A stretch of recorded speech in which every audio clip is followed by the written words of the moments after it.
should we start? Okay. So in the last class we completed all deviations. Okay. So isolation, natural selection, inbreeding, mutation, migration, random genetic drift.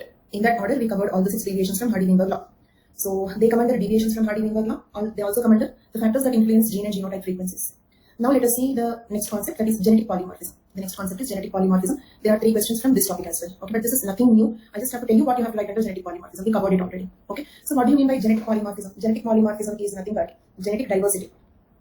Genetic diversity. That's nothing much. Genetic polymorphism is genetic diversity. Okay. Then good morning, Krishna. So now we are going to discuss about genetic diversity or genetic polymorphism. The word genetic polymorphism was derived from 2 Greek words. Poly means multiple. Okay, and morph means form. Poly means multiple. Morph means form. Okay. So is it stuck or is it buffering or is it okay? I don't feel, from my side it seems to be clear. Okay. So the word polymorphism, a little quick here. The word polymorphism derived from 2 Greek words. One is poly. Poly means what? Multiple. Okay. And morph. Morph means form. Polymorphism means multiple forms. Means diversity. Okay. Different varieties. Okay. And definition. Because like if you observe one of the questions, they're asking define genetic polymorphism. Okay. So let us see the definition. Polymorphism is a term used in genetics to describe multiple forms of a single gene. All of you answered, what do you mean by multiple forms of a single gene? What do you mean by multiple forms of a single gene? Very good. Alleles. So do you agree, if a gene is having more alleles, then it is more genetically polymorphic? More alleles means more genetically polymorphic. Okay. And that exists in an individual, or they can exist in one individual or among a group of individuals. Okay. Means what? Let me give you one example here. One very famous example. ABO blood group system.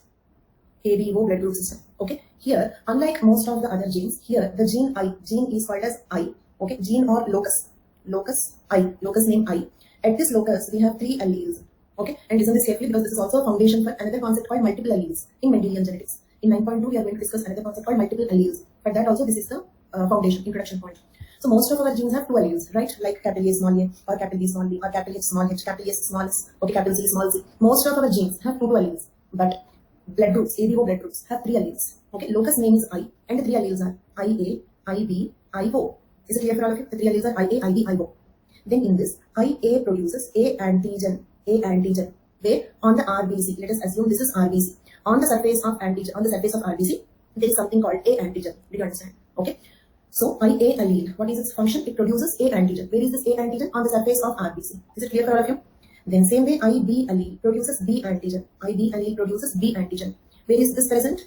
This is present on RBC. For example, RBC. Okay, this is B antigen. Okay, produced by what? IB allele. Okay, and these two, that is IA and IB, are codominant. This is another new word for you, codominant. Okay, codominant means what? They both have, say, for example, colleagues. Okay, means what? Equal. They're equal. Okay, co means equal. Codominant means they're equally dominant. Okay, means none of them is dominating the other. Do you understand? This is called as codominance. Okay, so that is the reason why. Let us suppose if a person is having IA, IB, both alleles. If the genotype is IA, IB, okay, then the RBC will have A antigen and B antigen. Okay, this is not a new antigen. It's not a third type of antigen called AB antigen. It is same A and B only, but both are produced. Why both are produced? Because you know that in a heterozygous condition, is it heterozygous condition? Is it heterozygous condition? And you know that in the heterozygous condition, dominant allele will express, right? But here, in the heterozygous condition, both are expressing, means both are dominant. When both express, IA produce A antigen, IB produce B antigen. So the blood group will be AB blood group. Okay, the blood group will be AB blood group. Reason is IA and IB are codominant. IA and IB are codominant. Now, when it comes to the third allele, IO, okay, no antigen. Don't think that it produces another type of antigen called O antigen. No, here O means 0. O means 0. This is not letter O like letter A or B. Okay, this means 0. So IO do not produce antigen. So if a person is having only IO, okay, then the RBC neither have A antigen nor have B antigen. Then we say the blood group is O blood group. Okay, then. So now I will give you a few genotypes. You tell me the blood group A, B, AD, O. These are the 4 blood groups we have. Okay, first of all, when you have 3 alleles, IA, IB, IO, and sometimes IO is also written as small I. Okay, in different books. In some books it is given as IO, I superscript O. Okay, please know, I is not rhesus factor, and I still did not mention anything about rhesus factor, and we are going to discuss. Okay, we are going to discuss about rhesus factor also, but I did not start anything related. I mean 0 only. It is not rhesus, it is not A, it is not B. Okay, does 0 means rhesus? 0 does not mean rhesus, right? 0 means 0 only. There is nothing there. Got the clarity? Okay, that's all. 0 does not mean rhesus, 0 does not mean A, 0 does not mean B. 0 means just 0, nothing there. Okay, it means IO do not produce any antigen. Okay, and sometimes it is also in some books it is also given as IO, small I. Okay, and one more point is, here I have written IA, IB are codominant, right? And remember these points. Same concepts will come in 9.2 Mendelian genetics also. There we have codominance, incomplete dominance, multiple alleles. Okay, all these concepts are there. So I hope you already remember. We covered one example for incomplete dominance. What is incomplete dominance example that we have seen? For example, capital S completely normal. Capital S small s slight anemia, intermediate, in between the two. Smallest, they die due to sickle cell anemia, severe form. This is incomplete dominance. In incomplete dominance, what is happening? One is dominating the other, but not completely.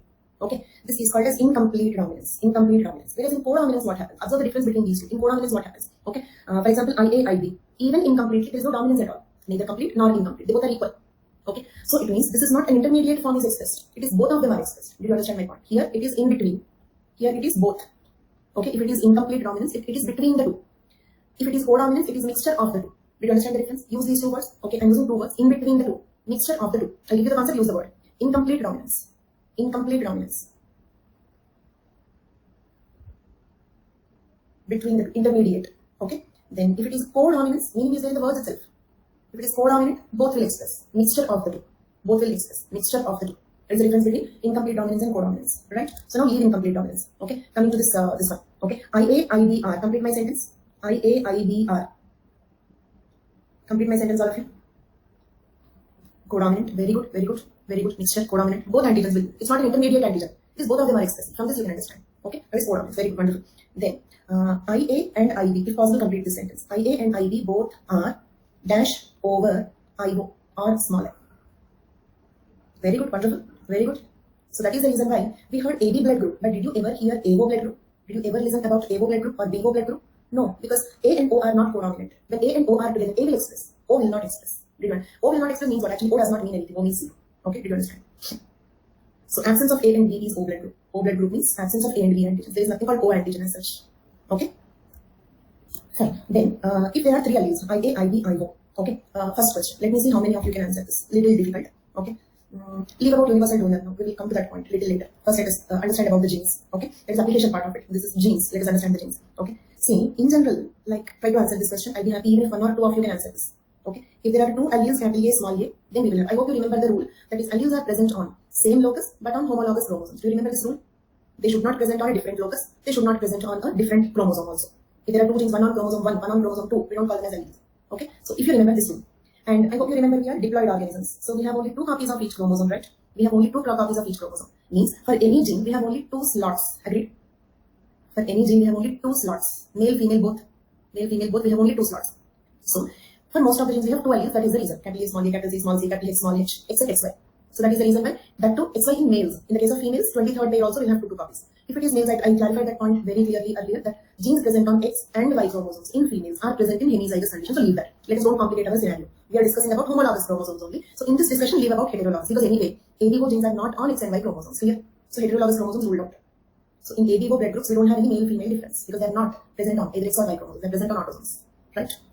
So leave X and Y. Leave male-female difference. So like we have only two slots. Then I said gene I is having three forms, three alleles, IA, IB, IO. Then let us assume IA is present here, IO is present here. My doubt is, where is the third allele present? Where is the third allele present? Recessive, okay, but it is also a gene. IO will be present, it will not express. Okay, means what? Wait, 1 second, wait. 1 second, it will be present, wait, don't answer. Okay, 1 second, don't answer. Look at here. First point is, you have to understand the genes. Okay, look at here. Let us suppose, wait, don't answer. Okay, let us suppose this is IA. Okay, then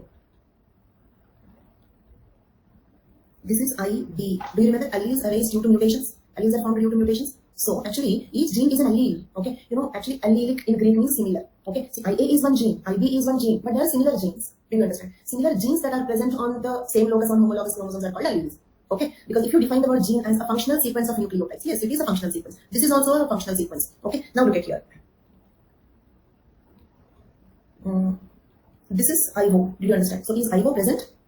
IO gene or allele is present, but not expressing. IO gene or allele is present. That is also a gene. That is also a sequence of nucleotides. It has existence. It has a material existence. It is present, but it is not expressed. Not expressing means what? Not producing antigen. Understood? Existing, but not producing antigen. So don't think that zero. See, if this is not existing, why do I name it as a? Why do they name it as IO? Okay, there is something, so they are naming it. Understood the logic? So IO is present. Okay, that is my, because most of them said it is absent. So this is my explanation for that. I hope it is clear for all of you. Now I am responding to another answer. The other answer is it is recessive. Yes, it is recessive. So what? Recessive allele is also present.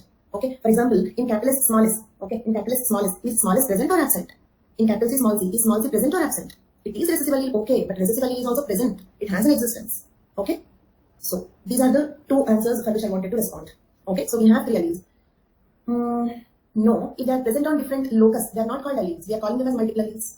We are calling them as multiple alleles. So, like, that is the third answer. Some other students gave me another answer. It is present on a different location. Different location means what? A different locus. Okay, let me ask you the question like this. Okay, let us assume, look at this, let us assume if IB is present here on a different locus, okay, then hush, I'll come to your point. No, on IA, on IO, these are all wrong. These are all wrong. Okay, wait, that is also not. But 1 second, please wait before you guess. Let me respond to each guesses. Okay, because your answers will go somewhere up and I may miss them. 1 second. Okay, so first answer this question. Okay, because I'm responding to the third answer, that is present on a different locus or different location on some other chromosome. If IB is present here, can we call this as technically? Can we call this as allele?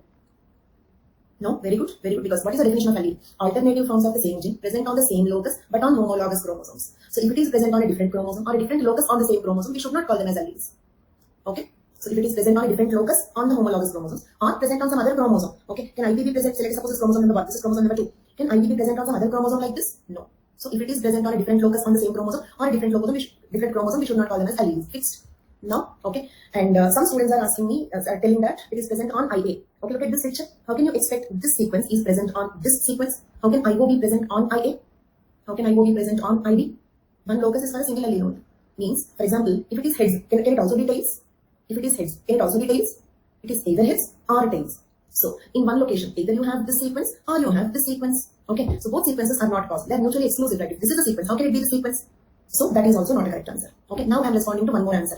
I think Himadindu said sister chromatids. No, that is also wrong because sister chromatids are identical. Okay, so let us suppose if you have IA here, IO here is wrong. Agreed? Wrong. Okay, so that is also not a correct answer. So finally, I still did not get a correct answer. Okay, now I am coming back to my old question. Okay, see, you have capital A here, small a here. Like that, you have capital A here, IA here, IB here. Where is IO? I said there are 3 alleles. Where is IO? Can anybody guess?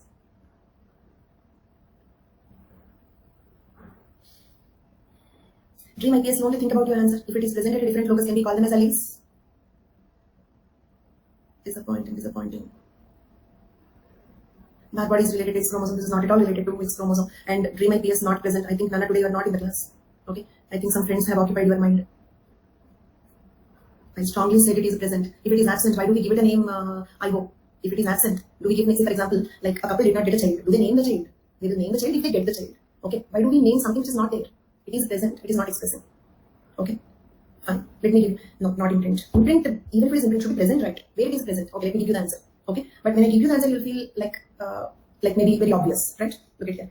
IO is present in a different person. In a different person. Did you understand? A different individual. Did you understand my point? I will explain this a little more clearly. Let us suppose my blood group is B. Okay, so let us suppose another person, say your blood group is A. Then you may have IA. Is it clear? Okay, IA. Look at this. No, IO is not present in every human. Wait. Okay, see, IA, do one thing for few minutes. Okay, till I again ask you. Okay, don't message. Listen to this concept. No more guesses. Okay, look at here. You'll understand everything. So, like, for example, a person is having IA. IB, IO, both are absent. IB, IO, both are not there. His genotype is IA. Therefore, the blood group is A blood group. Did you understand? Therefore, the blood group is A blood group. Okay. Same way, another person is having IO. IB is not present. He is having 2. Okay. Then also his blood group is A blood group only. Means what I am trying to establish is multiple alleles is the concept of a population, not the concept of one person. So if there are 3 alleles, it means in the total population we have 3 alleles. Each individual will have only 2 of them. The total population is having 3 alleles. Each individual will have only 2 of them. Okay. Then let us suppose if another person is B blood group. See, logical or not, if I am A blood group, why will I have B allele in my genes? Did you understand? I will not have B if I am A blood group.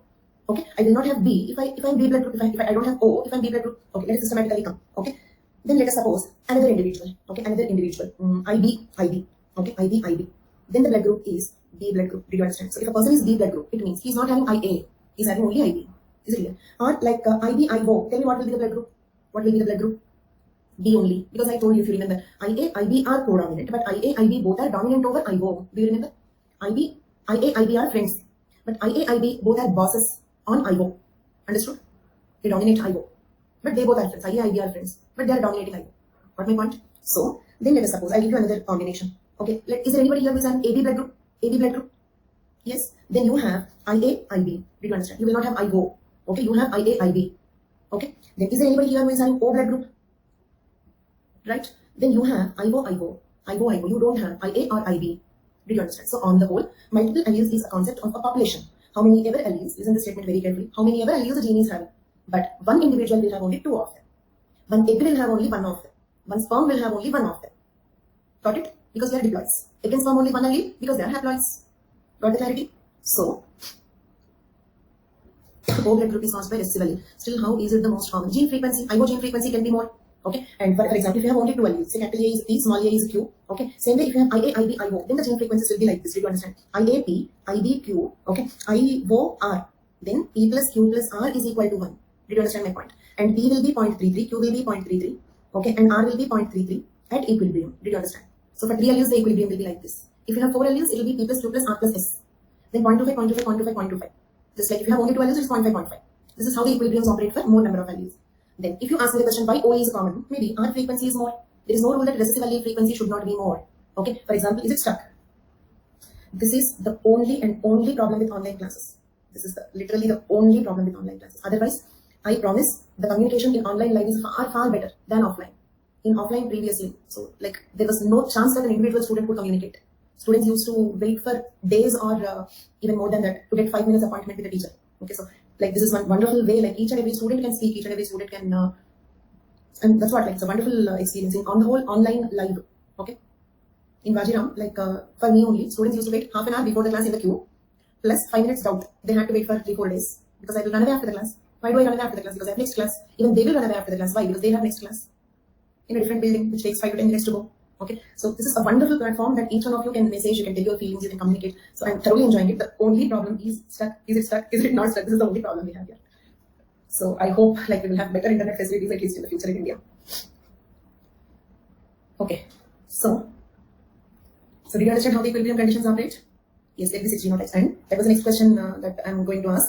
Like if there are 2 alleles, see if you have 2 alleles, we have 3 genotypes, agreed? That is capital A, small a, small a, small a, right? So if you have 3 alleles, then how many genotypes? If you have 3 alleles, then how many genotypes? Let us see what are they. Look at here. Okay, I'm writing all the combinations. IA, IA. Okay, means let us write in an order. If you want to write in your book. Okay, so let us write in an order. That is IA with all the 3 alleles. IA, IA, IA with IB, IA with IO. Right? Then let us take IB. Okay, we're writing in this order so that we will not miss some combinations in between. Okay, with IA, all combinations are over. Then take IB. IB with IA, but that came already. Okay, so IB with IB. Did you understand? IB with IA is nothing but IA, IB. IA, IB, IB, IA both are same. So IB, IB. Next, IB, IO. So with IB, all combinations are exhausted. Then let us take IO. IO with IA, but that is already completed. IO with IB, that is already completed. So IO, IO. 6 genotypes. 6 genotypes. So do you agree? More the number of alleles, more will be the number of genotypes, and more will be the genetic polymorphism. Genetic polymorphism means what? The population will be of different types. There is more diversity in the population. Okay. Now one more question. Tell me the blood groups, and these are genotypes, right? These are genotypes. So now tell me the phenotypes. Here, what is the phenotype blood group? Phenotype is expression of the genotype. If this is the combination of these, so what? That is called phenotype. What is the blood group here? IA, IA blood group, A group. IA, IB, AB group. Okay, IA, IO, A group. We don't have anything called AO, right? And moreover, IO is a recessive allele. Then this is B blood group. This is also B blood group. Okay, this is O blood group. We get O blood group in this combination. And in the population, if you observe, each individual is having 2 alleles only. We cannot have more than 2 alleles. But multiple alleles is the concept of the total population. Got the clarity? Now coming back to this definition. I hope you can understand this definition better now. Bombay blood group we will discuss but later. Okay, they are presently concentrating only on genetic polymorphism. Universal donor, universal acceptor, Bombay blood group, golden blood group, okay, erythroblastosis fetalis. All these things will come in our discussions but later. Blood groups is not completed. We are actually dealing genetic polymorphism. We are not dealing with blood groups. We took blood groups as example for genetic polymorphism. That's all. So don't worry, we did not complete blood groups. Okay. Negative, positive also we did not complete. That is related. That is a different blood group message. That is called rhesus. That is different. Okay. Previous slide. This one. This one. This is the one you're asking. Both. These are different genotypes. These are genotypes. These are phenotypes. And it means you have 4 phenotypes, you have 6 genotypes. Clear? So now definition of genetic polymorphism. Polymorphism is a term used in genetics to describe multiple forms of the same gene that exist in an individual or among a group of individuals in a population. Is the sentence clear now? In a group of individuals in a population. Right? Everything is easy. If it is not easy, we will make it easy. I'm here to make each. Actually, it is not easy, but I'll make it easy, don't worry. But yes, comparatively, that is difficult. Okay? Then, so another definition is genetic polymorphism refers to the occurrence of 2 or more genetically determined phenotypes in a certain population. Both the definitions are clear. Okay. Then, and actually that is the reason why I try to alternate between the topics, physical, social. Okay. Reason is like if we complete all interesting topics in the beginning, the second part will be very boring. Okay. Or if I start all boring topics in the beginning, you will not even pick up the interest in the subject. Okay. So that is one primary reason for which I keep alternating between the topics. 1 week social, 1 week physical. But still there can be a few topics. We have 4 types of topics. Easy, difficult, interesting, boring. But your attitude towards all the 4 topics should be the same. Please remember that. Okay. from my side, what I can do is I keep switching so that you will not feel very monotonous or very boring. That is one thing I can do. Okay. So next, polymorphism promotes diversity. This is something that you can read and understand. Let me proceed to this. Okay. Then what are the factors that influence? We understood what is genetic polymorphism. Okay. So factors influencing genetic polymorphism. And yes, I will put in my course, I will put constantly 2 types of efforts. Okay, or maybe more. First thing is I will try to touch both the ends. Means start from basics. Okay, and teach you till the most advanced. Because as a student, I faced 2 types of problems. Some teachers used to start from very high end content that we never understood, and some teachers would teach very basic content which is not sufficient. So these are the 2 types of problems I faced as a student. So I will keep a constant effort to start from the basics, because when foundation is not strong, the high-end topics will not be clear. So I will try to start from the basics and touch till the most advanced point. Okay. And the second thing is I will put my constant effort to make you all understand it and simultaneously learn most of it. Okay. Third thing is I also try to constantly put an effort to make the things as interesting as possible from my side. Okay, because finally, if you should be able to listen. Okay, because this is one more thing. I'm a very bad student as such. I think I told you earlier also, the person with least attendance in the batch in the class. Okay, so one day, I always used to escape. One day, what happened is my HOD, usually some teachers, they will not make a good eye contact with all the students in the class. They will catch one person and they will keep looking at that person only. And I was never caught like that. But one day, unfortunately, I was caught like that. So for around 1 hour, he was constantly staring at me, and he was seriously teaching something, because he was a HOD and a very old person, very senior teacher. So I cannot ignore the eye contact. End of the class, trust me, I literally had to take Saridon tablet. So it is not easy to listen to somebody, from my experience as a student. So I will also try to give a constant effort to make it as interesting as possible. Still, listening is difficult. I'll just try to make it as interesting as possible. Okay. Then, SNP 23rd, yes.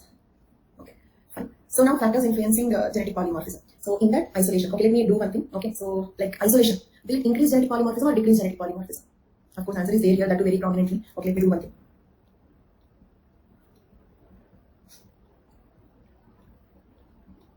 Okay, now respond. Okay, isolation decreases genetic polymorphism, because let us suppose if small a people are isolated, they will only mate with each other, then all the progeny will be small a type. So it will become only one type. Okay, no whole is time based. Okay, yeah, natural selection. Increase or decrease? Decrease. Reason is, let us suppose if nature selects small a, okay, then what happens? Capital A will be eliminated. If nature selects capital A, then small a will be eliminated. So if all are equally favored, then you will have more types in the population. So natural selection decreases. Okay, but instead of one word like this, you have to explain it. Okay, you have to explain why isolation decreases genetic polymorphism, like that. Then mutation. Will mutation increase or decrease genetic polymorphism? Increase. Logic is, do you remember mutations forms new alleles? So more the number of alleles, more will be the number of genotypes. More the number of alleles, more the number of genotypes, more will be the genetic polymorphism. That is the logic. Okay, like this. Mutations forms new alleles. More the number of alleles, more will be the genotypes. More phenotypes and more genetic polymorphism. For example, when you have A, B, 2 alleles, you have 3 genotypes. When you have IA, IB, IO, 3 alleles, you have 6 genotypes. These are the 6 genotypes. Next, migration. But here I have to give you a little more detail. If it is immigration, it increases. If it is emigration, people going out, then it can decrease. But net result, it means if you just have to speak migration, will it increase or decrease? It increases. Migration increases. Net result. In immigration, emigration. When you put both of them together, net result is it increase. Why means when people keep traveling between different places, okay, some form of interbreeding, there is a scope of interbreeding with other type of people. So on the whole, migration increases genetic polymorphism. Because opposite to migration is isolation. If nobody migrates, it means they are isolated. Isolation leads to inbreeding. Okay, case specific means if it is immigration, it increases. If the case is immigration, it increases because more new types are coming. If it is emigration, it may decrease for that population, but all populations put together. If you see a bigger scenario in the world population, then yes, migration on the whole increases genetic polymorphism. If you confine it to a single population, then yes, emigration may decrease, immigration may increase. Okay, all populations together, world population, if you see a bigger picture, migration increases. Random genetic drift decreases. Why random genetic drift decreases? Inbreeding, depression, isolation, fountain effect, bottleneck effect, right? So in a way, if the question is genetic polymorphism or factors influencing genetic polymorphism, okay, or factors influencing gene and genotype frequencies or deviations from Hardy-Weinberg law, all these mean the same. These are multiple questions for which you have to write the same answer. I repeat, deviations from Hardy-Weinberg law, factors influencing gene and genotype frequencies, okay, factors influencing genetic polymorphism, okay. So for all these questions, your answer is the same. Next. Now we have types of genetic polymorphism. Okay, look at this. Balanced genetic polymorphism or superiority of the heterozygotes means, okay, let us suppose. Okay, look at here. If the selection is balanced selection, I mean stabilizing selection. Okay, then the population will have. Okay, because capital A decrease, capital A small a increase, small a decrease. Let us assume if it proceeds unlimitedly, then the population will be like this. If they go on decreasing, if this goes on increasing, finally, if this proceeds unlimitedly, then finally the population will be like this. Means you have only one genotype with 2 alleles. Okay, this level of genetic polymorphism means a genetic polymorphism. Genetic polymorphism can be more or less. Okay, less polymorphism is also polymorphism, more polymorphism is also polymorphism. This particular level of polymorphism, having only one genotype with 2 alleles, is called as balanced polymorphism. Do you understand? Having only one genotype with two alleles. This much polymorphism, this type of polymorphism is called as balanced polymorphism. Balanced polymorphism occurs due to balanced selection. Do you understand? Balanced selection leads to balanced polymorphism. Balanced selection leads to balanced polymorphism. Right? So let us give it a reading. Due to balancing selection, an equilibrium mixture of heterozygotes, homozygotes and heterozygotes maintained by natural selection against both homozygotes. Okay, that is called as balanced polymorphism. Okay? Selection against both homozygotes. Next, transient polymorphism due to directional selection. Then let us suppose now, and one thing, okay, when you write this, draw those diagrams. That will be more effective. Draw the circle with indicate how much polymorphism is there. Okay. Then next let us take if directional selection occurs. If directional selection occurs, then the population will be either like this. Okay. Capital A, more in number. Okay. Capital A, small a also. But you don't have small a. Okay. So it means having two genotypes. It means having two genotypes. They are capital A and capital A, small a. This type of polymorphism, okay, this level of polymorphism is called as transient polymorphism. Okay, then by the word transient, then you ask me why the word transient? Because it can also be like this, say small a. Most of them are small a, some of them are capital A, small a, but there is no capital A. This is also two genotypes only. Two genotypes, okay, capital A, small a, small a, small a. Is it clear? Having two genotypes, this much level of polymorphism is called transient. Why transient? Because it can be either this or this. In some places it is this, in some places it is that. And the climate change, okay, in this case, let us suppose like if it is capital A is dark skin. This is directional selection only, no? And then your directional selection means what? Directional selection means this increases, okay, both of them decreases, okay. Yeah. So I can make a better picture. One second. Ananya is correct, okay. So this is the result of directional selection because here capital A increasing, heterozygotes and homozygotes both of them are decreasing, okay. Then it means what? Having only one genotype means very less genetic polymorphism, almost no, okay. Then here it is small a, because another form is capital A, small a increases. Both of these two will decrease. Means having only one genotype here also, okay. So yes, Ananya is correct. This is the correct picture. And by the word transient, because transient means what? Keep shifting. For example, in the hot climate, this is what is the combination. But if the climate changes into cold climate, then this will be the condition. So if you take capital A is dark skin, small a is very same complexion. So like between these two, there is a transition. Okay, therefore it is called as transient genetic polymorphism. Is the word clear? And when you write transient genetic polymorphism, okay, better draw this picture. If you want to take it, I'll wait. This is the image for transient genetic polymorphism. Okay. And remember, entire Hardy-Weinberg law will again come into discussion in unit 1. Okay, so you have to remember these concepts till then. Otherwise, huge amounts of time will be wasted to repeat all these things. So I'm warning you, all the concepts, natural selection, random genetic drift, okay, types of genetic polymorphism, all these concepts will just repeat again in unit 1. Because all these are, remember what is the link? These are all evolutionary forces, do you agree? Mutation, migration, random genetic drift, all these are evolutionary forces. So we will discuss about them all again in unit 1, human evolution. Okay, so remember. So this is transient genetic polymorphism. The human populations are genetically polymorphic both before and after directional selection, but directional selection changes composition and proportion of different alleles in the population. Okay. Then disrupted genetic polymorphism. Disrupted genetic polymorphism you have to indicate like this.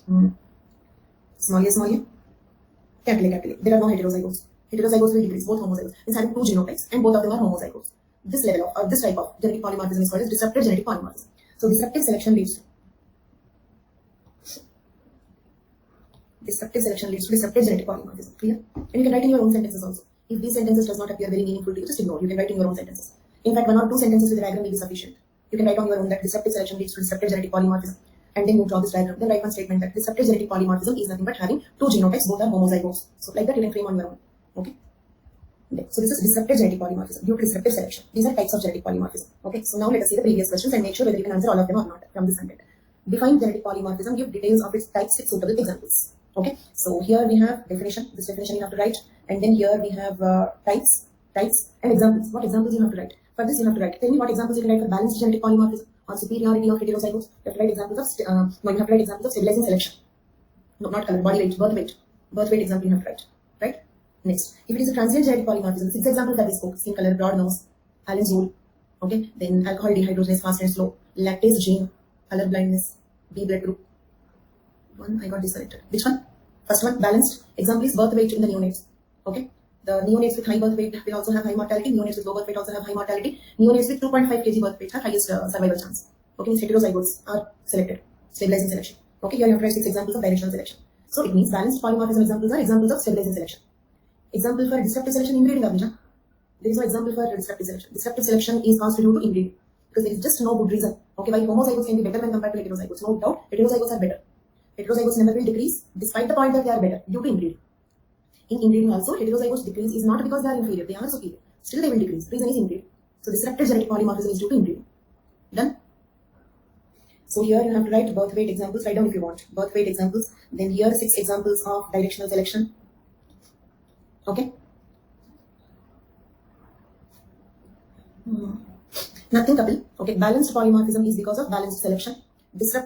Transient polymorphism is because of directional selection. Okay. And then disrupted genetic polymorphism is because of disruptive selection. If disruptive selection happens. If, for example, if disruptive selection happens, then what happens? Capital A increase, capital A decrease, small a increase. Okay. So the population will have capital A and small a. Okay. Means there are 2 genotypes and both are homozygotes. This type of genetic polymorphism is called as this level of how much genetic polymorphism? 2 genotypes. What type of genetic polymorphism? Both are homozygotes. This level or this type of genetic polymorphism is because of disruptive selection. Therefore, it is called disrupted genetic polymorphism. Okay. So based on the 3 types of natural selection, we have 3 types of genetic polymorphism. Got it?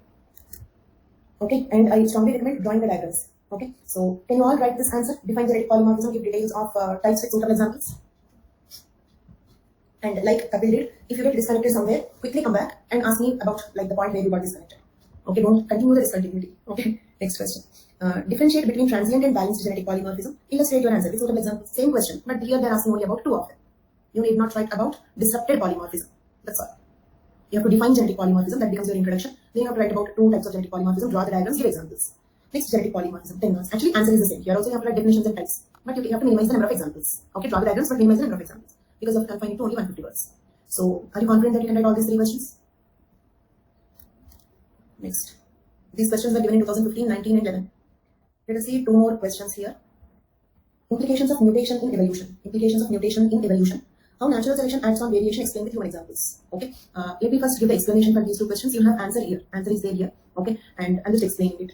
See, like draw this flowchart. All of you draw this flowchart. Okay. See, the total process begins with mutation. All of you draw this flowchart. We can also call them as variations. Mutations or variations. Right? Then, let us suppose if a mutation is a lethal mutation, the individual having the mutation will die. And as I told you, if it is a very favorable mutation, let us suppose if a mutation made the giraffe to have a long neck. Okay, means with that what happened? The short-necked giraffe is died. Did you understand? New mutation is long neck. Long neck favored over the short neck. Finally, today what is the result? All the giraffes have long neck. Means what? Short-necked ones were eliminated. Okay, so if you remember the neutral mutation theory by Moto Kaimura yesterday. Okay, neutral mutations. Okay, then one point is, if a mutation is selected by the nature, then only it can go to the next generation. Agreed? If a mutation is selected by the nature, then only it will go to the next generation. Otherwise, it will be eliminated. Okay, so this is how the natural selection acts on variations. Do you understand? Look at this question. How natural selection acts on variation?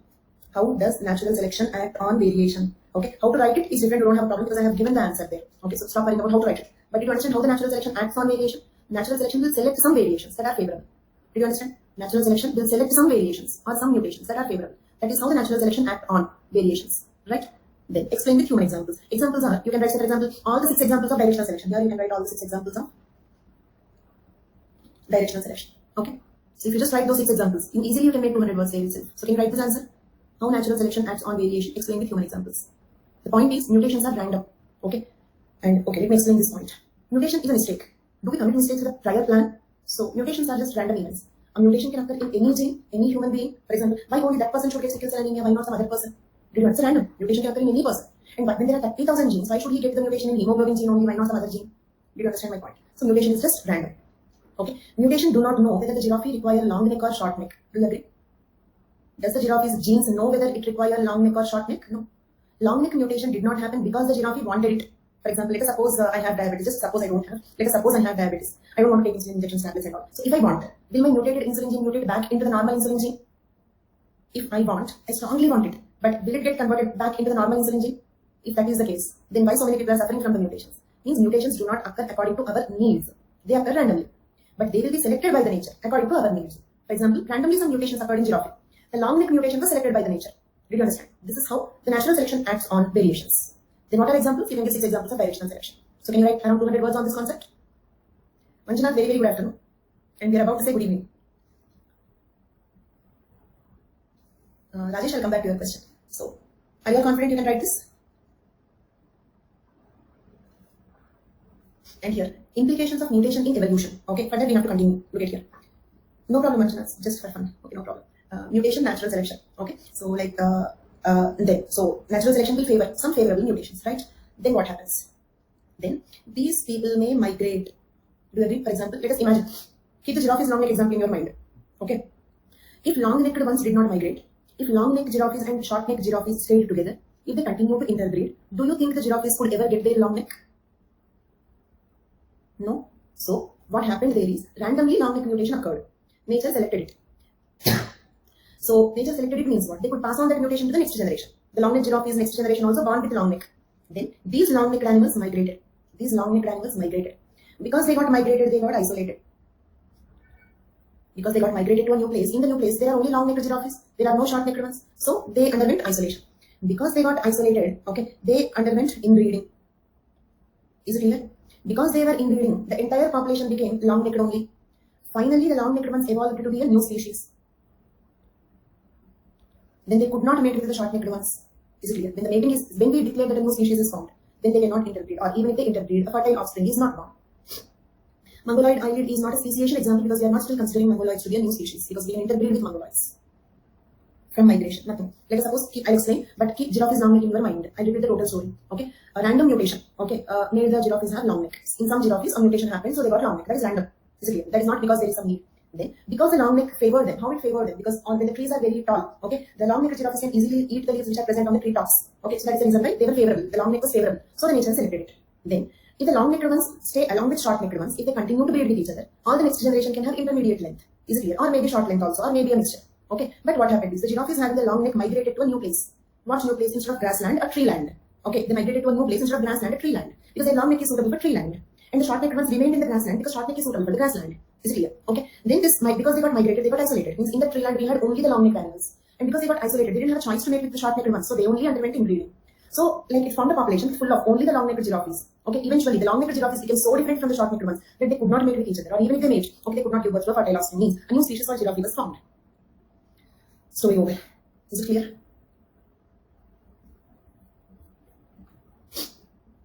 So, now look at this question. Implications of mutation in evolution. From this flowchart, what is the conclusion? If there is no mutation, okay, these are all meaningless, agreed?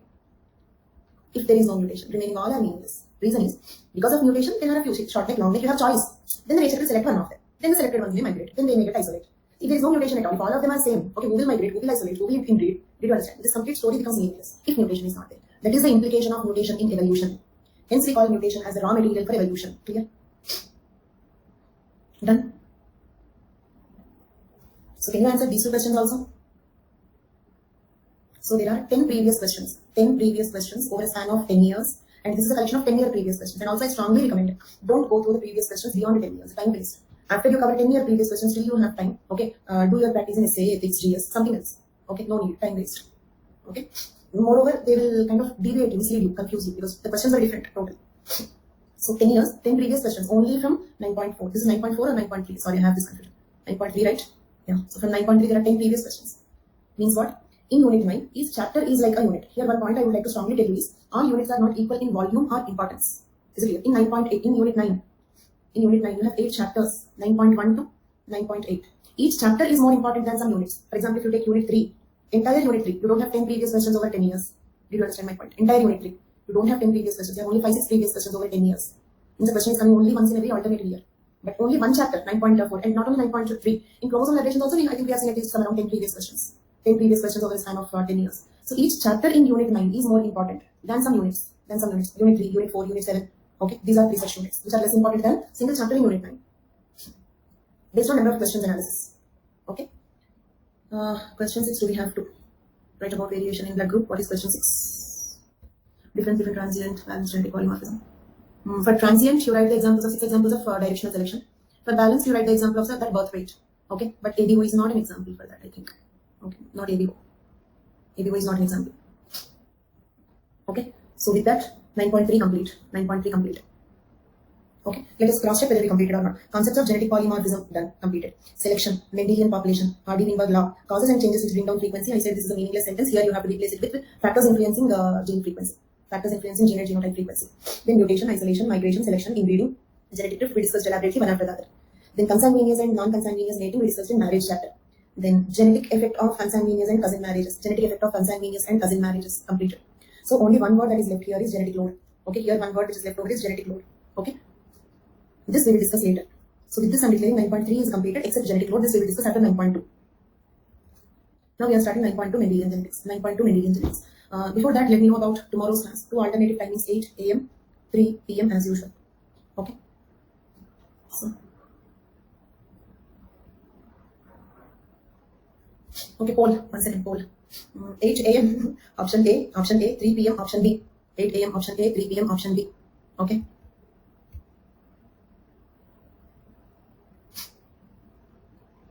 I hope you heard properly. 8 a.m. option A, 3 p.m. option B. Little variation, but 54% said 8 a.m. 54% said 8 a.m. Okay. Some people said C also. 11 o'clock you have combat. You have combat 11 o'clock. No, not permanent. Only tomorrow extra class. Tomorrow extra class. Okay, then tomorrow I'm taking the class at 8 a.m. Okay, and it's okay if you cannot listen one class live. Not a problem. You watch it at 3 o'clock. Not a big problem if one class you don't watch live. Okay. Fine. So tomorrow 8 a.m. you have an extra class. Here only, same. Fine. Now Mendelian genetics. Greater Johann Mendel and this Mendelian genetics will continue. And it's okay if you cannot understand at 8 a.m. Okay, if you cannot attend at 8 a.m. But make sure that before Monday's 3 p.m. class you will complete this. Okay, that you please make sure. Okay. Then genetic pool. Genetic pool is just nothing. Now let us read the definition. You will understand it. In the initial terminology, yes, here. What is gene pool? Gene pool is the sum total of all the genes present in the reproductive individuals of a population. Okay, the sum total of all the genes. All the genes means what? For example, if you have 30,000 genes total in one person, okay, in that 30,000, I gene is one of them. I is one of the 30,000 genes which we have. So in this I, we have three types: IA, IB, IO. So you should not count it as one. You have to count it as three, because this is not all the genes which are present in one person. This is all the genes present in the entire reproductive population. Is called gene pool. The gene pool, what here? The sum total of all genes means you cannot count this as one. You have to count this as three, because some people may have this, some people may have this, some people may have this. Okay, or most of the genes have two alleles, so you should not count them as one. You have to count them as two. So all different types of alleles, all different types of genes in a population is called gene pool. Pool of all the genes. That's all. Then gametic pool. The sum of different types of gametes produced by the population is gametic pool. The sum of different types of gametes produced by a population is called gametic pool. All types of gametes produced by not by one individual, all individuals is called as gametic pool. Did you understand? Fine. So with this we completed 9.3 and moving on to 9.2 Mendelian genetics. In Mendelian genetics we are discussing Mendel's laws. Mendel proposed 4 laws. Okay, so let us see them. But one request is, when you attend tomorrow's class, it is up to you as per your convenience. But make sure that before Monday's 3 p.m. class, you will definitely complete that. Okay, otherwise you will not have continuity. Okay, please make sure of that. Next, so now Mendel's laws. Okay, so Mendel proposed 4 laws. The first law is called as the law of unit factors. The law of unit factors means each character is controlled by an individual factor as a unit. It means what? Simple. One gene controls one character. Do you understand? That is called law of unit factors. Law of unit factors means what? Unit means one. Factor means gene. The reason is, I'll tell you one interesting thing. Father of genetics Mendel never used the word gene. The word gene was not coined in the time of Mendel. The word gene was coined much later. Mendel called genes as factors. Right? Mendel called genes as factors. Unit means one, factor means gene. So law of unit factors means one gene code for one character. Insulin gene gives insulin hormone. Hemoglobin gene produces hemoglobin protein. Collagen gene produces collagen protein. Keratin gene produces keratin protein. One gene, one character. That is law of unit factors. Is it clear? But this law is not universally accepted. We have deviations. One deviation is gene interaction. Means sometimes 2-3 genes will interact together, will help each other to code for one character. Okay, 2 genes, not 2 alleles. 2 alleles in one gene is taken for granted. 2 genes is 2 pairs, 4 alleles. Together will give one character. They help each other. 50% of the character is by one gene pair, the other 50% of the character is by the other gene pair. They interact with each other to code for one character. That is called gene interaction. Okay? And actually a very similar concept is polygenic inheritance. Look at the word. The word itself is telling that it is a deviation from the law of unit factors. Agreed? Okay? Polygenic. Poly means many genes code for a single character. If many genes code for a single character, it is called polygenic inheritance. Okay, and also one more instruction: when you watch the recorded class, pay more concentration, please, because I will not be there to bring you back into your concentration. Okay, so make sure that you will have more concentration. Next, so here the point is, gene interaction actually ignored. Just remember the word gene interaction. This is very similar to polygenic inheritance. It is too deep a concept than what you require. Okay, so you can remember it as something similar to polygenic inheritance. 2 genes together will code for one character. Same is the case with polygenic inheritance. Okay, there is some slight difference, but you need not know that. But when you write the word, it gives an impression that you know both the concepts. So write the word. Okay, they are different, but in what way they are different, we need not go into the details. Okay, so here one gene controls one character. This is okay, unit factor inheritance. Okay, or let us just have a look at the syllabus.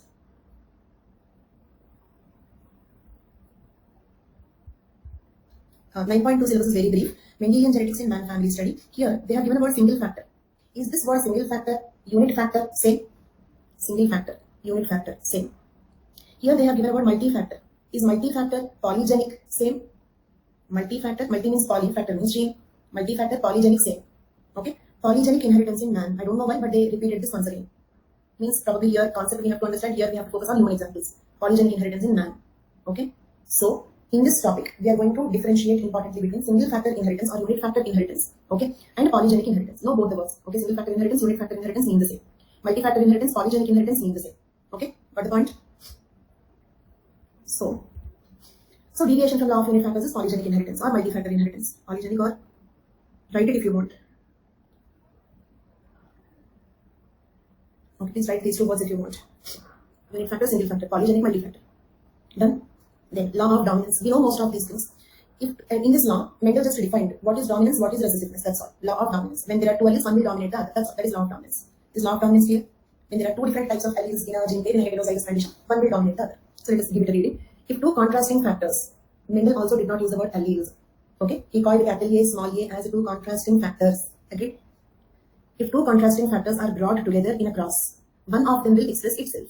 This is called dominant factor, not dominant allele, not dominant gene, dominant factor, and the other factor is called recessive factor, and it does not express itself.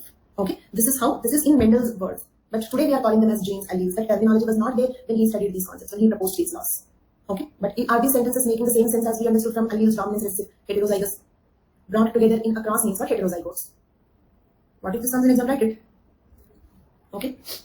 And wait. What type of questions will come from this we will discuss. Okay. Like we are doing in all chapters we will discuss. But right now ignore questions. Okay. Because see, we should not study. There are two mistakes that people can commit. One is question to answer by heart, story over. If a new question comes, they'll find it difficult.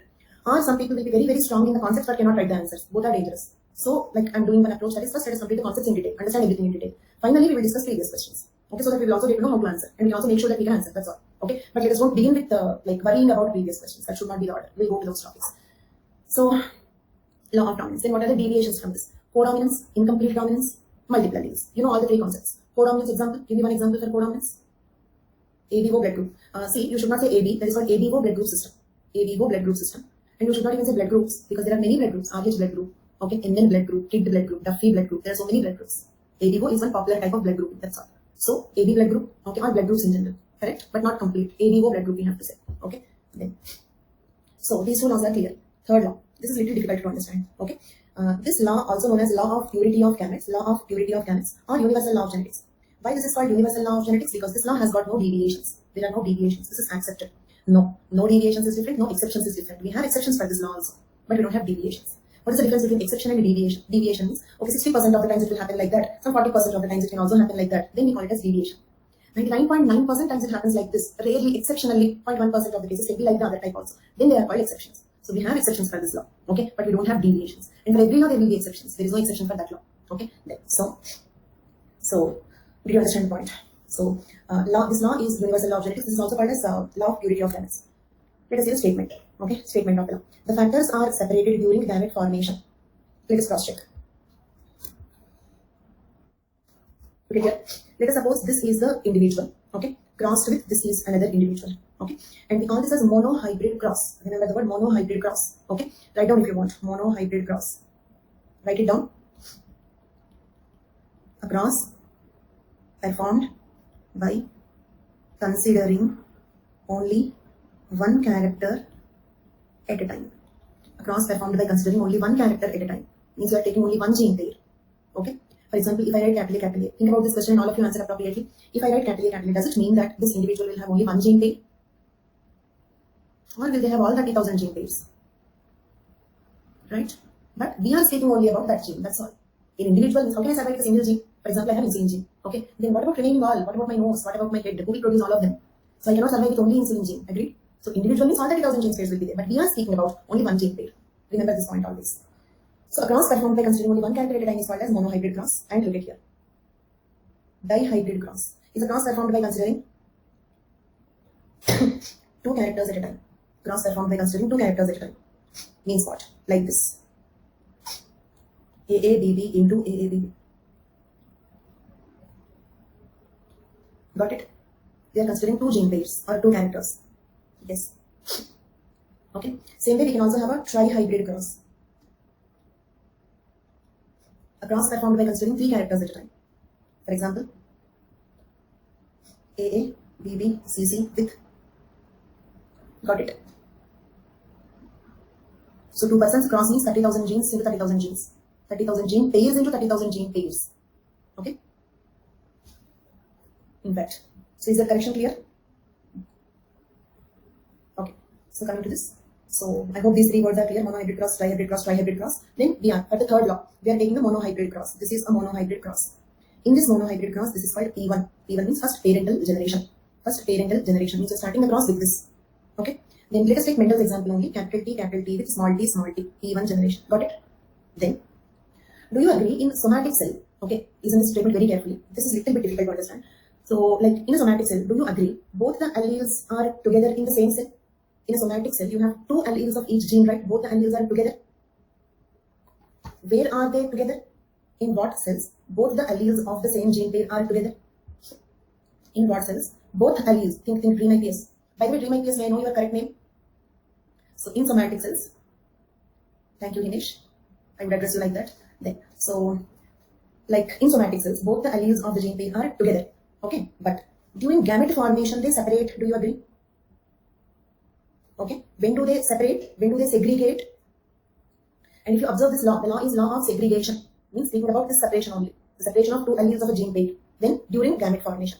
Okay, same way, these 2 alleles also will segregate into 2 different gametes during gamete formation. Let us consider this as G1, first gametic generation. Then what happens is random genetic mating or panmixes.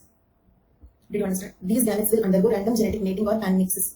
Means this can fuse with this or with this. Same way this can fuse with this or with this. Okay? But whatever happens, in this next generation, we get only capital T small t type individuals. Agreed? We get only capital T small t type individuals. All are capital T small t. All are, because you are taking male tall plant with female dwarf plant. Okay?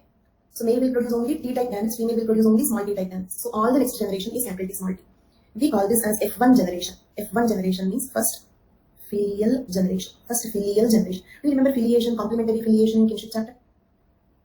Progeny. Filial generation is progeny, father son, parent child relation. First filial generation. Then what happens is we are doing selfing. Selfing means what? Mating between same genotype individuals. Inbreeding, kind of inbreeding. Selfing or inbreeding.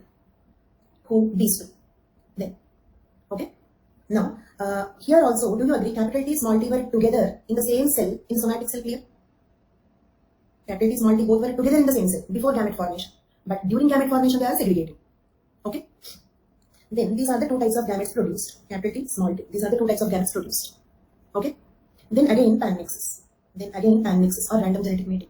Okay? You can continue, but I'm taking another slide. Capital T, small t, panmixes, isn't it? Right? So capital T can fuse with capital T or with small t with capital T or with small t. Okay? And we can call this as G2. G2 means second gametic generation. Or second generation gametes. Then we get capital T, small t, sorry. Capital T, small t. This is called F2 generation, second filial generation. And you know this is Mendelian population, Hardy-Weinberg population or Hardy-Weinberg equilibrium. 1:2:1 ratio. Then let us take phenotypic ratio. Which I would like write in future classes as a PR. Phenotypic ratio. If I write PR, it means phenotypic ratio. Remember that. Phenotypic ratio here is, can you tell me what is the phenotypic ratio here? Phenotypic means how they look. Tall, okay. How many tall? Himesh, how many tall? 3 tall, 1 dwarf. Agreed? Because this is also tall. Heterozygotes are also tall. Isn't it? Because capital T is dominant. So 3 tall versus is to 1 dwarf is phenotypic ratio. And remember this is the base for dihybrid ratios also. And don't remember like, listen carefully, don't remember like 3 tall, 1 dwarf. Remember like 3 dominant, 1 recessive. That is generalization.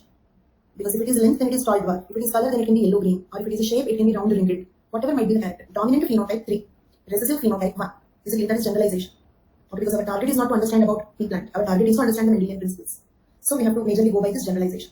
Is the generalization clear for all of you? What is 3:1? 3 is dominant phenotype, 1 is recessive phenotype. Whatever might be the example. Then, now let us take what is genotypic ratio here. GR means genotypic ratio. What is the genotypic ratio here? The genotypic ratio is 1:2:1. And what is this one? Dominant homozygous. What is this two? Heterozygous. What is this one? Recessive homozygous. Do you understand? That is generalization. Don't remember it as capital T1, capital T small t2, capital small t1, not like that. Because it's a specific example which is having very limited relevance to our studies. Okay, so point is you have to understand that homozygotes are 1, 2 heterozygotes, okay, and 1 recessive homozygote. This is genotypic ratio. Okay, with this we completed monohybrid cross. Is monohybrid cross clear for all of you? Is monohybrid cross clear? Fine. Then coming to this statement, the last statement. Look at here. The factors are separated during gamete formation. Agreed. When does the two factors get separated or segregated? During gamete formation. Each gamete having only one factor. Agreed. If I say this is a gamete, correct or wrong, all of you? This is a gamete, right or wrong? Very good. But why wrong? What is the defect in this? True fact. Because gamete must, if the gamete is having 2 copies, if the other gamete is also having 2 copies, next generation will be tetraploid. Okay, what the next generation plan will do 4 copies. It's diploid, right? So against sperm are haploid. In the plants, we don't call them as against sperm, we call them as gametes. Gametes are haploid. So this is wrong. Okay, this is correct. This is correct. Okay, then I'll give you one more question. Is this correct? Think and answer. Think and answer. Is this correct? T by R or small d, small y, small r. Correct? Correct. Correct. Reason is, from each gene there is only one allele. From each gene, from TT you have only T. From YY you have only Y. From RR you have only R. Okay. In fact, not only like this. From 30,000 gene pairs, 30,000 genes can be present. Here not 3. You can have 30,000 genes. So actual point is somatic cell 30,000 gene pairs, isn't it? Eggs and sperms 30,000 genes. 30,000 genes. Okay, not only 3. This A, B, C, D, E, F, G, correct? Not only these 30,000 genes, correct? Okay. But when you write like this, for example, T by R, does it mean that, think and answer all of you. If I write T by R, does it mean that this gamete is having only 3 genes? Does it mean that this gamete is having only 3 genes? No, we are speaking about those 3 genes. We are studying about those 3 genes, that's all. Okay. So for example, if I do this cross, 2 carriers for sickle cell anemia got married. Does it mean that human being is having only sickle cell anemia gene? And what about nose, lips, eyes, kidney, liver, pancreas? Who will bring all of them? Did you understand my point? Okay, so this T by R is correct. Okay, each gamete will have 30,000 genes. Okay, means, for example, look at here. Let me explain you more properly. This is homologous chromosomes, right? Say A, B, C, D, E, F. Same loci in the same order, but other allele possible. A, B, C, D, E, F. Let us suppose this is somatic cell. Okay, during gamete formation, what happens is, look at here. Did you understand my point? And this I have shown with 1 chromosome pair. Same thing happens with all 23 pairs. Did you understand? Because here it's a slide like I can draw on this much. Same thing from every pair. Okay, 1 chromosome goes into one gamete, 1 chromosome goes into the other gamete. Okay. So, in a monohybrid cross, if you take this heterozygous individual, say this is somatic cell. Okay, then they are segregated. Capital T, small t. Okay, do you agree that they are purely segregated? Means what this is? Pure capital T. Means is this having a small piece of small t? Or is small t coming along with this? Is small t coming along with capital A? Sorry, capital T? No, not even a small bit of that. So they are purely segregated. Without influencing each other, though they stayed together at one point of time. Agreed? During gamete formation, the 2 alleles of a gene pair, and listen to the statement, try to restate it in your mind. During gamete formation, the 2 alleles of a gene pair segregated purely and completely, without influencing each other, though they stayed together at one point of time. Okay? Try to restate it in your mind. If you could not restate, tell me, I will tell this once again. Done? So, that is law of segregation. The factors are separated during gamete formation, each gamete having only one factor and it is not influenced by the other factor, though both had remained together. Okay? And we can prove the law of segregation based on monohybrid cross. We can prove the law of segregation based on monohybrid cross. Okay? Exceptions are there. Anusha, can you tell me exception at everybody? Can you tell me what are the exceptions? I told you that there are no deviations, but we have exceptions. Then what is exception? Wonderful. Down syndrome. Not only Down syndrome. Non-disjunction. Edwards, Butthouse. Non-disjunction is exception for this. But why we are not? Do you understand the exception, all of you? Because during non-disjunction, they are not segregating purely. One is going behind the other. Did you understand? Non-disjunction is failure to segregate. But this is law of segregation. So no doubt it is an exception. Then why are we not considering it as a deviation? Because what do you think is the proportion of Down syndrome patients in the entire population? So is it an exception or a deviation? So we consider it as an exception, not a deviation, and we call the law of segregation as a universal law of genetics. Right? Even universal does not mean that there are no exceptions. This is called universal law of genetics, but still we have exceptions. Universal law just means that there are no deviations. Okay? For example, law of dominance. We get good examples of incomplete dominance, co-dominance. So that is not, see, is having blood groups rare or everybody will have blood groups? Do we all have blood groups or rarely some people have blood groups? So that is not exception. Codominance is not exception. That is deviation from law of dominance. Got the difference? But not everybody will have Down syndrome. Therefore, we call it as exception. Right? So with this, we completed 3 laws.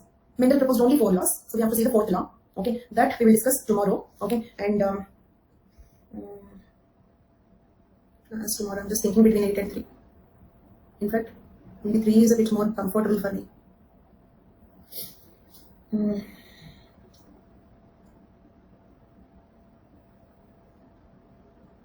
2 hours, maybe like this only, maybe 2 hours, 10 minutes, more than 2 hours only, but not less.